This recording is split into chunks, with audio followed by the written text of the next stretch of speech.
c'est Fred de la chaîne Bascule et Descentre. Aujourd'hui on se retrouve pour une nouvelle vidéo, on est à Toulon pour essayer mon nouvel objectif. C'est parti.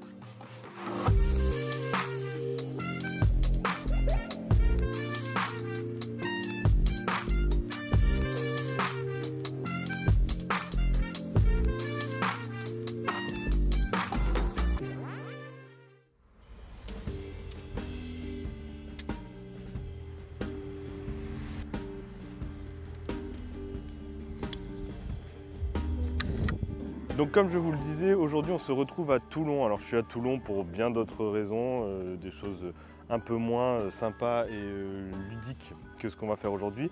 Mais aujourd'hui je vais tester, j'en profite d'être ici pour tester mon nouvel objectif que je vous ai déjà présenté dans la vidéo précédente sur les objectifs. Il s'agit d'un Fujinon Wide à champ large de 180 mm qui est équivalent à un 50 mm, donc ça va beaucoup me changer. Moi j'utilisais un 90 mm précédemment dans toutes les autres vidéos, c'est un 90 mm.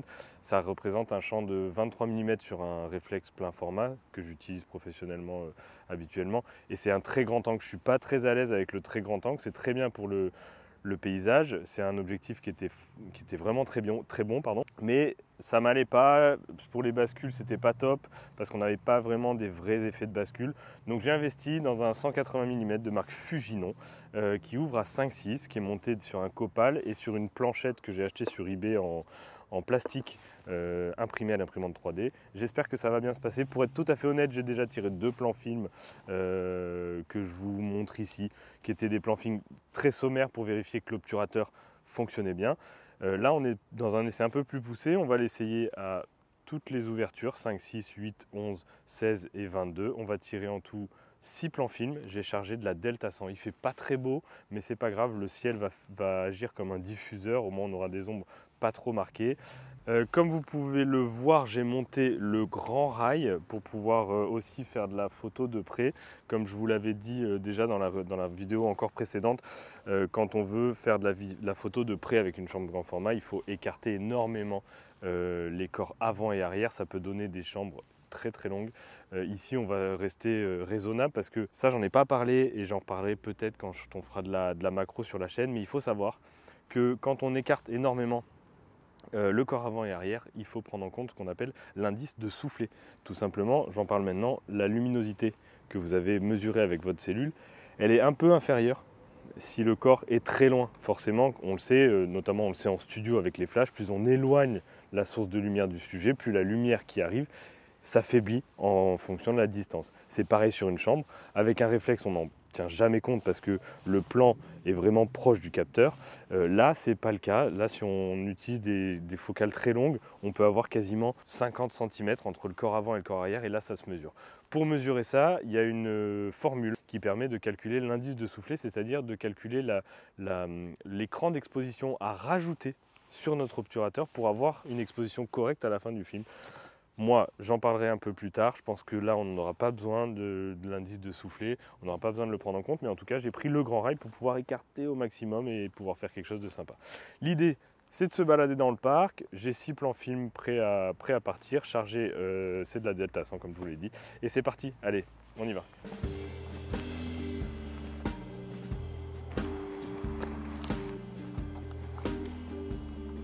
Ouais, je vais en faire une là. Ah, je vais faire un premier plan film là. En fait, il y a des gens qui jouent aux boules là-bas derrière, c'est assez beau. Bon, l'idée, comme je l'ai dit en intro, c'est pas de faire la photo du siècle, c'est plutôt d'essayer cet objectif et de voir un peu le piqué qu'il a. J'ai décentré un peu sur l'avant pour pas avoir trop de sable, trop d'avant-plan dans le dépoli. On va voir, je vais voir les réglages, je sais pas du tout combien ça peut donner, on va voir. Je vais mettre au 15e à F11. Volontairement, je vais surex un peu parce que j'ai peur que les boulistes ils soient dans l'ombre. Il y a énormément il y a pas beaucoup de lumière, il fait nuageux, il fait gris, c'est pas très beau, mais le ciel agit comme un diffuseur, donc ça c'est pas mal. Et du coup, j'ai voulu un peu surexposer parce que je pense que vu la configuration, les boulistes ils vont être vraiment dans l'ombre. Donc je vais faire mes petits réglages et puis on va faire un premier plan film. Ok, j'ai fait un premier plan film ici à la chambre. J'ai pas filmé quand j'ai fait le plan film parce que la caméra a eu un problème. Comme je l'ai dit en intro, j'utilise de la Delta 100. J'ai réglé à 1/15 à f11. On verra ce que ça donne. En fait, il y a des boulistes là qui jouent. La photo n'est pas ouf, mais au moins à f11, on va pouvoir voir un peu le piqué. L'idée, comme je vous l'ai dit, c'est d'utiliser un peu toutes les ouvertures pour tester l'objectif et voir un peu comment ça fonctionne et comment il réagit en termes de piqué en fonction des différentes fermetures et ouvertures de diaphragme qu'on a. En tout cas, pour le moment, ça se passe très bien. Ouais, je vais faire ce paquet de mégots là. Ça, c'est pas mal. Donc là, l'idée en fait, c'est de photographier ce petit paquet de mégots qu'on voit avec la chambre assez rapprochée. Pour ça, j'ai dû vachement écarter mes corps. C'est pour ça que j'utilise, vous avez vu, le grand rail. J'avais pas l'habitude d'utiliser ce rail avec le soufflet grand format parce que pour faire une mise au point à l'infini ou même en proxy photo, avec le grand format, on n'a pas besoin d'écarter autant les corps. Là, on est à 1,20 m, je pense 1,50 m de l'objet. Voilà, on a 20 cm. Donc peut-être qu'il est très grand ce rail. Je ne suis pas obligé d'avoir autant de longueur. Mais on va voir. L'idée là, c'est vraiment d'essayer l'objectif à f5.6, c'est-à-dire son ouverture maximale. Je vais faire la mise au point avec la loupe, parce que là vraiment ça va être compliqué, parce que derrière tout va être flou et la profondeur de champ, elle est très faible. Je vous l'affiche là d'ailleurs, la profondeur de champ calculée grâce au calculateur. Je pense qu'elle est à peu près d'1 cm, 1,5 cm. Vous avez vu là, j'utilise ma cellule de l'autre façon, c'est-à-dire que là je me suis mis près du sujet parce que comme il n'y a pas beaucoup de distance entre la chambre en fait et l'objet photographié, j'utilise ma cellule en lumière incidente, c'est-à-dire je calcule en fait proche de l'objet la lumière qui revient sur l'objet photographié parce qu'il est un peu à l'ombre, là on est sous les arbres. Et de ce fait, vu qu'il n'y a pas énormément de distance, je vais calculer et je vais régler ma cellule et mon diaphragme et ma vitesse de la même façon que ce que me dit la cellule. D'ailleurs, on peut faire le test. Si je me mets à côté de la chambre, comme je le ferais d'habitude et que je fais ma mesure, j'ai un peu plus de lumière qui arrive parce qu'en fait, ça prend un champ beaucoup plus large et du coup, j'ai la lumière aussi de l'arrière-plan qui est beaucoup plus claire que l'avant-plan sur cette scène-là. Donc je vais quand même régler au 15e à f5.6, je vais attendre qu'il n'y ait pas de vent pour faire ma photo et pas avoir de flou de bouger. Hop, j'enlève, je vais attendre que ça ne bouge pas. Alors, je crois que là ça n'a pas bougé, on est bien. Et de deux. Bon, l'idée c'est de trouver J'aimerais bien faire un plan film en essayant les bascules parce que du coup avec le 50 mm, certainement que les bascules elles sont plus efficaces et elles donnent un rendu peut-être un peu plus sympa. Là il y a un parcours canin, ça peut être pas mal si je me mets comme ça. Ouais, ça peut être sympa là avec le bâtiment en arrière-plan et en faisant une bonne bascule pour avoir vraiment le bâtiment flou. Donc là pour faire ce plan, l'idée c'était qu'il y ait seulement le bas de l'image, c'est une image que j'ai faite en portrait, le bas de l'image net et tout le reste très très flou. On est à une bonne distance, donc si j'avais fermé à f5.6, ça aurait été de toute façon à peu près tout net, parce qu'on est quasiment sur l'infini. Donc ce que j'ai fait, c'est que j'ai basculé mon corps avant bien comme il faut, donc comme vous le voyez, il est basculé de quasiment 5 degrés vers l'arrière, ce qui fait que mon plan de netteté, il va suivre l'axe de mon corps avant et il va être très incliné. Alors l'image elle est inversée, c'est-à-dire qu'en fait mon plan de netteté il est comme ceci, l'image est inversée donc le plan de netteté il est inversé aussi. Mais on peut se l'imager, on peut très bien se l'imager comme ça si vous voulez. Là mon plan de netteté il est parallèle à mon corps arrière, à mon corps avant pardon, à mon corps avant. Donc il est complètement voilà, il est complètement comme ça quoi. Donc c'est-à-dire que ce qui est net au niveau des trucs à chien qu'on voit là-bas. Ici c'est net et là-haut sur le bâtiment c'est complètement flou. Alors, voilà. Donc j'ai réglé à F8 parce que comme j'avais déjà fait F5.6 au moins là j'aurais F8 et on était à 1/60e de seconde. C'était un peu plus rapide, il y avait un peu plus de lumière. J'espère que ma cellule elle était bien réglée, je pense que oui.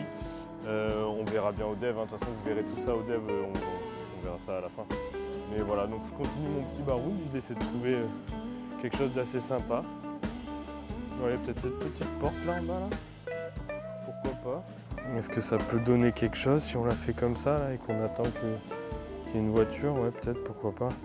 Donc pour cette photo, j'ai galéré un peu à régler parce qu'en fait, donc là en fait l'idée c'est de prendre en photo la porte qui est en bas quand une voiture passe ou des gens, parce que la porte est jolie.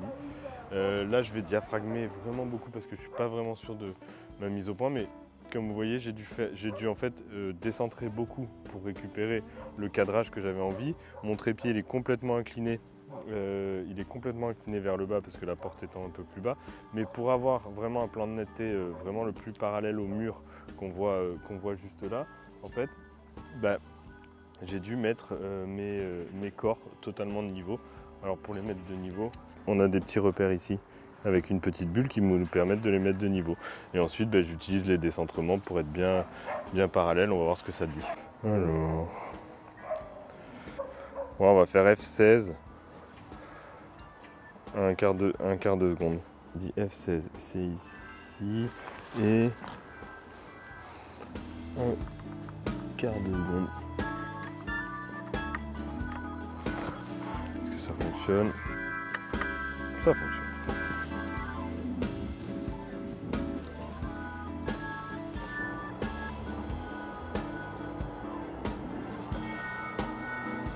Sans transition, j'en profite pour te dire que si tu n'es pas encore abonné à la chaîne, c'est le moment de le faire. Ici, il y a une petite bannière pour cliquer sur s'abonner. Tu actives la cloche de notification comme tout le monde le fait.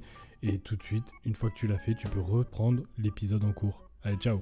Avant-dernière photo, là on a un petit pont. En fait, ce que je voudrais, c'est mettre le pont net. Et on a un espèce de feuillage juste devant qui ferait une sorte de vignetage.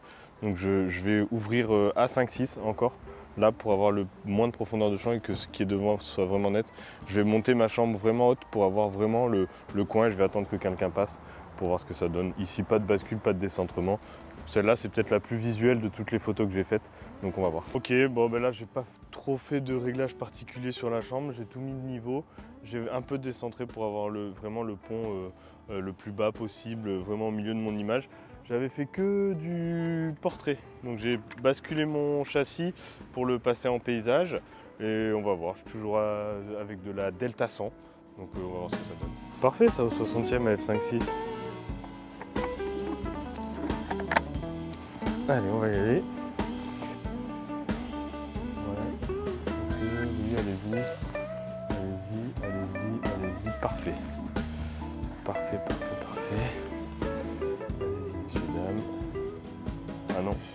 Ah non, faut y aller maintenant. Ah oui. Allez-y, voilà, super. Ouais. Et voilà. Merveilleux.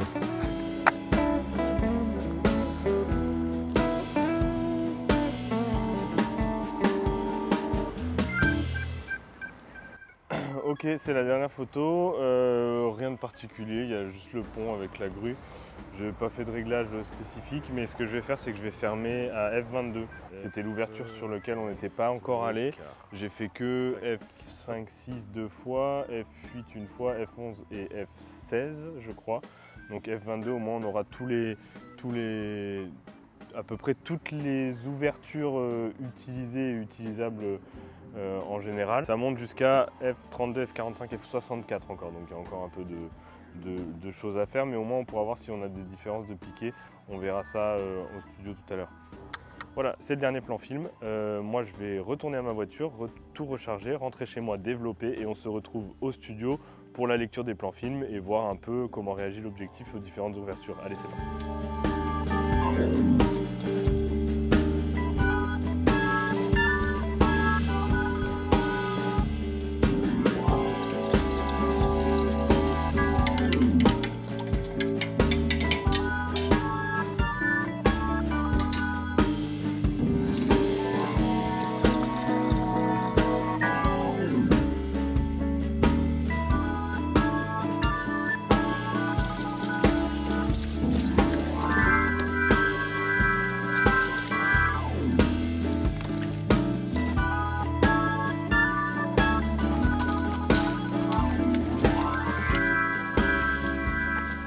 Et voilà, on se retrouve au studio. Vous avez vu tout à l'heure, j'ai développé les 6 plans films. Alors pour le développement, j'ai fait du standard, 9 minutes 30 dans du Xtol. C'est ce qui convient pour le Delta 100 exposé à 100 ASA.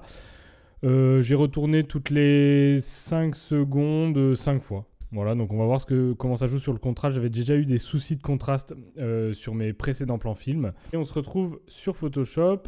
J'ai numérisé mes plans film comme je le fais habituellement. J'avais fait une petite vidéo sur le sujet d'ailleurs que je vous partage ici. Je viens de faire comme ça, mais j'ai pas partagé la vidéo. Donc on se retrouve sur Photoshop. J'ai en haut simplement importé en fait mes fichiers de mon D800 numérique. Je les ai simplement retourné et mis dans le bon sens. Je vais appliquer immédiatement un script en fait. Tac, automatisation, traitement par l'eau. J'ai un script en fait qui ne fait que passer la photo, donc le RAW du D810 en noir et blanc et l'inverser. C'est à peu près tout et on va faire ça. Négatif, basique, ok. Là, ça va faire ça sur mes 6 photos et on commence par la première photo, celle ouverte à f11 sur le terrain de boule. Alors tout de suite, on voit que la photo est beaucoup trop exposée, elle est un peu trop claire. C'est ce à quoi je m'attendais quand j'ai tiré le plan film.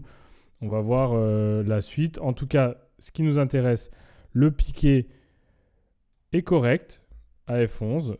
J'ai pas trop de soucis de piqué. Je pense que quand je vais retraiter la photo, on va avoir des contrastes qui vont augmenter et la netteté qui va aussi augmenter. C'est pas mal, c'est pas mal. Je passe assez vite. L'idée, c'est pas de vous faire une vidéo ultra longue, c'est juste de voir un peu si on a des différences. Pour info, les petites taches que vous voyez sur le côté du plan film, c'est simplement les lumières en fait au développement.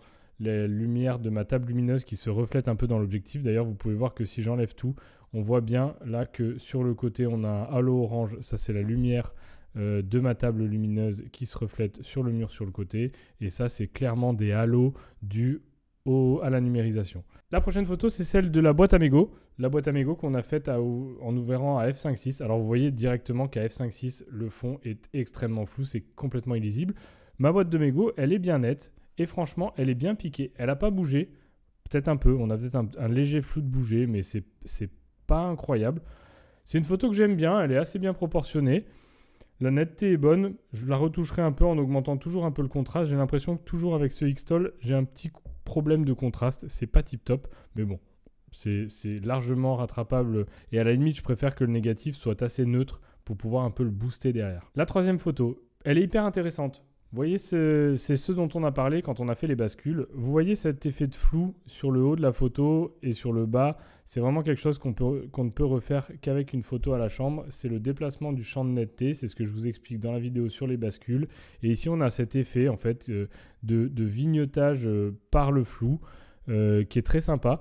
Là, pour le coup, on est à f8 et je dois avouer que la netteté est très bonne. Alors, vous voyez, le chien est flou, la zone de netteté, elle est assez compliquée à gérer avec une bascule de cet ordre.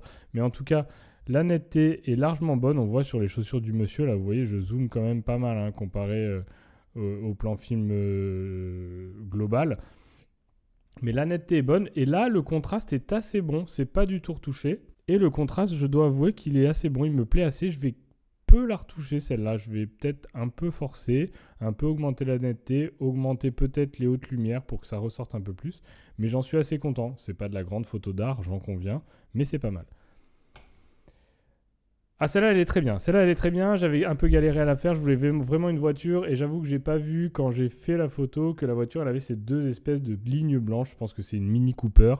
Et ça rend un truc très sympa. On est à f16. À f16, là, l'objectif, il commence à donner son plein potentiel. Même si je pense que clairement, il y a un flou de bouger aussi sur les zones qui sont pas en mouvement, comme le mur. Normalement, le mur, à ce moment-là, ne bougeait pas. Seule la voiture bougeait. Mais je pense que voilà, ma chambre, elle était peut-être pas totalement stable. Et là, ici, sur le lampadaire, on voit bien qu'il y a une espèce de flou de bouger. On a l'impression que le lampadaire, il a un peu vibré. Donc à soigner pour les prochaines. En tout cas, le contraste est là. J'ai l'impression que quand on ferme au-dessus de f8, alors c'est pas le cas pour le terrain de boule, mais au-dessus de f8, on récupère du contraste de l'objectif. C'est possible. Ça arrive en tout cas. Cette photo, elle est assez sympa. La correction des perspectives, elle est là. On n'a vraiment pas de distorsion et c'est assez fun. Le flou de bouger de la voiture, moi j'aime bien. C'est pas de la grande photo encore une fois, mais ça fait le taf. On a fait ça pour tester l'objectif et c'est ce qu'on fait. La cinquième photo, à f5.6, c'est ce que je vous expliquais. J'ai essayé de faire en sorte que le feuillage rende en fait un espèce de vignetage. J'aime beaucoup le vignetage en photo de presse, ça c'est clair. Et je dois avouer que c'est pas mal, c'est pas mal. C'est un peu flou sur le haut, il n'y avait pourtant pas de bascule, mais la netteté est bonne. Alors clairement, moi ce que je vois tout de suite, c'est que comparé à mon 90 mm, qui est équivalent à un 24, je sais qu'il est de meilleure qualité, et là ça se mesure. La netteté, même si le négatif il est brut, et vous verrez quand il sera un peu poussé, c'est un peu mieux, mais la netteté, le piqué de l'objectif est pas folichon. Ça fait largement le boulot. On a une bonne netteté sur, vous voyez, les branchages. Mais en vrai, c'est pas incroyable. La dernière photo, vraiment sans prétention, il fallait faire 6 plans film parce que sinon on gâche de la chimie. Le même pont de l'autre côté. Rien de très fou, si ce n'est qu'on arrive un petit peu aux limites de l'objectif et de la photographie argentique avec ce fort contre-jour. Moi, j'ai mesuré vraiment la lumière sur le bas de l'image et du coup, en haut, on est complètement cramé. On a cette espèce de halo. Alors, c'est pas dû enfin, il y a un petit halo orange là, mais c'est pas vraiment dû à la numérisation. Mais en tout cas, on a cette espèce de halo qui est pas fou. Vous avez vu que le orange, en fait, rend... vous voyez, si par exemple, je ne passe pas la photo en noir et blanc, on a tout ce halo bleu en haut. Le bleu étant l'inverse du jaune. C'est pas top. Je pense qu'il faut que je réfléchisse vraiment à un système de numérisation un peu plus poussé avec peut-être une colonne noire qui plongerait totalement le négatif dans le noir, seulement le dessous où il serait illuminé par la table lumineuse. Voilà, en tout cas, ce que je peux dire, c'est que cet objectif, il me convient parfaitement. Je vais découvrir d'autres choses avec ce 50 mm et on va pouvoir reprendre enfin le projet de Jean Giletta. D'ailleurs, j'avais fait une vidéo là-dessus où j'essaie de refaire les photos de ce grand photographe niçois à la chambre avec là, cette fois-ci, une optique qui correspond peut-être plus aux optiques utilisées à l'époque. Je suis assez content du piqué, j'ai pas trop de soucis. Vraiment, pour le prix de l'objectif, je l'ai payé aux environs de 220 € sur le Bon Coin. Il me convient parfaitement. Voilà, c'est la fin de cette vidéo. N'hésitez pas à me dire dans les commentaires ce que vous pensez des photos, de la vidéo. Et si vous avez quelconque question, des prochaines vidéos arrivent. Je crois que la prochaine, on va parler du décentrement. Mais je suis pas sûr, je suis un peu le planning à la va-vite parce qu'il y a énormément d'événements qui font que je peux pas tourner tout le temps.